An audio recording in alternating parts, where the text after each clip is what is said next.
नमस्ते। व्यवसाय गर्ने जो कोहीलाई पनि भ्याट भन्ने शब्दले त पक्कै तान्छ होला। आज हामी भ्याटको यही नियम, कानून र विवरण बुझाउने प्रक्रियालाई एकदमै सरल चरणहरूमा बुझ्ने कोसिस गर्नेछौँ ताकि सबै काम ढुक्क भएर गर्न सकियोस्। त्यसो भए मुख्य प्रश्न के हो त? भ्याटका नियमहरू सजिलैसँग पालना गरेर त्यो महँगो जरिवानाबाट जोगिने कसरी?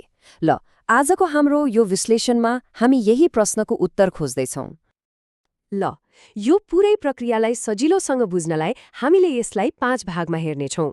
हामी भ्याटको हिसाब किताब कसरी गर्ने भन्नेबाट सुरु गर्छौँ। त्यसपछि विवरण कसरी बुझाउने, आफ्नो कर अवधि कसरी थाहा पाउने अनि पैसा कसरी तिर्ने भनेर हेर्नेछौँ। र अन्त्यमा कहिलेकाहीँ सोच्दै नसोचेको समस्या आइपर्दा के गर्ने भन्ने बारे पनि कुरा गर्नेछौँ। ल है त, सुरु गरौँ सबैभन्दा महत्त्वपूर्ण खण्डबाट, भ्याटको हिसाब किताब। कति कर तिर्ने भन्ने कुराको पुरै जग यही हिसाबमा टिकेको हुन्छ, त्यसैले यो कुरा एकदमै ध्यान दिएर बुझ्नुपर्ने हुन्छ। भ्याट अर्थात् मूल्य अभिवृद्धि कर भनेको सामान र सेवाहरूमा लाग्ने कर हो। तर यसको सबैभन्दा ठूलो विशेषता के हो भने यो आफैले हिसाब किताब गर्ने कर हो। मतलब करदाताले आफैले आफ्नो दायित्व कति हो भनेर निकाल्नुपर्छ। सामान्यतया यसको दर 13% छ र यो भ्याट बाहेकका अरू सबै खर्च जोडेर आएको कुल मूल्यमा लाग्छ।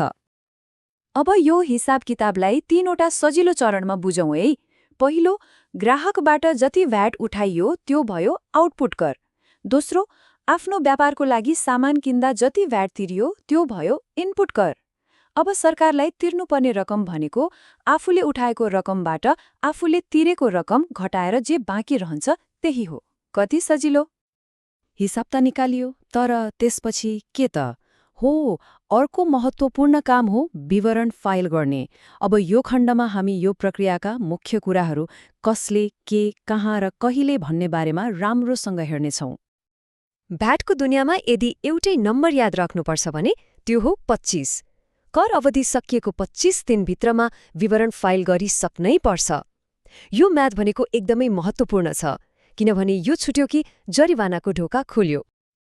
अब फाइलिङका केही नियमहरू छन्। यो काम अधिकृत व्यक्तिले गर्नुपर्छ र तोकिएकै ढाँचामा हुनुपर्छ।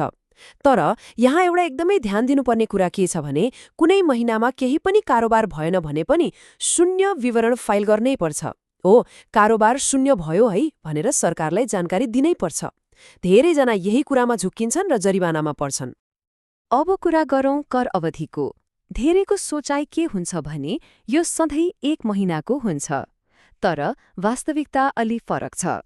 केही व्यवसायहरूका लागि यो नियम अलिकति लचिलो छ। यो तालिकामा हेर्दा प्रष्टै देखिन्छ। धेरैजसोका लागि त मानक अवधि 1 महिना नै हो। तर यदि व्यवसाय इटा, छपाई, होटल वा पर्यटन जस्ता क्षेत्रसँग सम्बन्धित छ भने अनुरोध गरेर 4 महिना वा 2 महिनाको लामो अवधिको सुविधा पनि लिन सकिन्छ।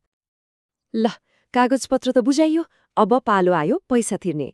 यो खण्डमा हामी पैसा कहिले र कसरी तिर्ने अनि यदि ढिला भयो भने के हुन्छ भन्ने कुरामा केन्द्रित हुनेछौँ।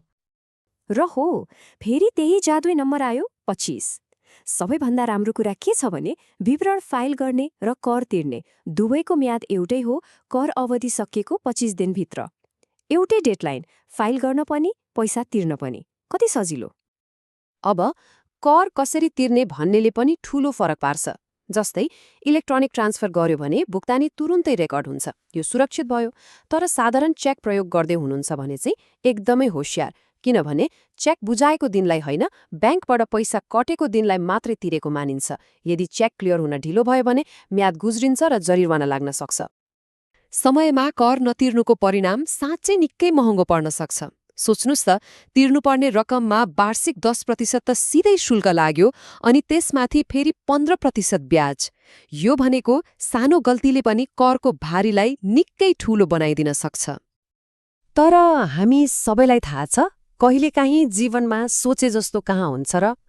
हाम्रो अन्तिम खण्ड यही विषयमा छ, जब कुनै असाधारण परिस्थितिले गर्दा समयमा नियम पालना गर्न सकिँदैन। यस्तो बेला जरिवाना मिनाहाको लागि केही उपाय छ कि? तर एउटा कुरामा ध्यान दिनुहोला, जरिवाना मिनाहा हरेक सानोतिनो कारणले हुँदैन। यसका लागि काबु बाहिरको परिस्थिति नै हुनुपर्छ, जस्तै गम्भीर बिरामी हुनु, परिवारमा कोही बित्नु, प्राकृतिक प्रकोप आउनु वा देशव्यापी हडताल हुनु। यस्ता परिस्थितिहरू जसमा हाम्रो केही नियन्त्रण हुँदैन। यदि यस्तो कुनै परिस्थिति आइपर्यो भने समय सीमा एकदमै महत्त्वपूर्ण हुन्छ। सामान्यतया म्याद सकिएको 30 दिनभित्र प्रमाणसहित निवेदन दिनुपर्छ र यदि बिरामी भएको अवस्था हो भने निको भएको 7 दिनभित्र यो प्रक्रिया पूरा गरिसक्नुपर्छ। ल, त्यसो भए आजको यो पूरै कुराकानीको सार के हो त? एक जिम्मेवार करदाताको रूपमा 4वटा कुरा सधैँ याद राख्नुपर्छ। समयमै सही विवरण भर्ने, हरेक कारोबारको रेकर्ड राख्ने, त्यो 25 दिनको म्याद कहिल्यै नभुल्ने र आवश्यक परेमा विशेषज्ञको मद्दत लिने। खैर, यी सबै प्रक्रिया र कडा नियमहरू हेर्दा मनमा एउटा प्रश्न उब्जिन्छ।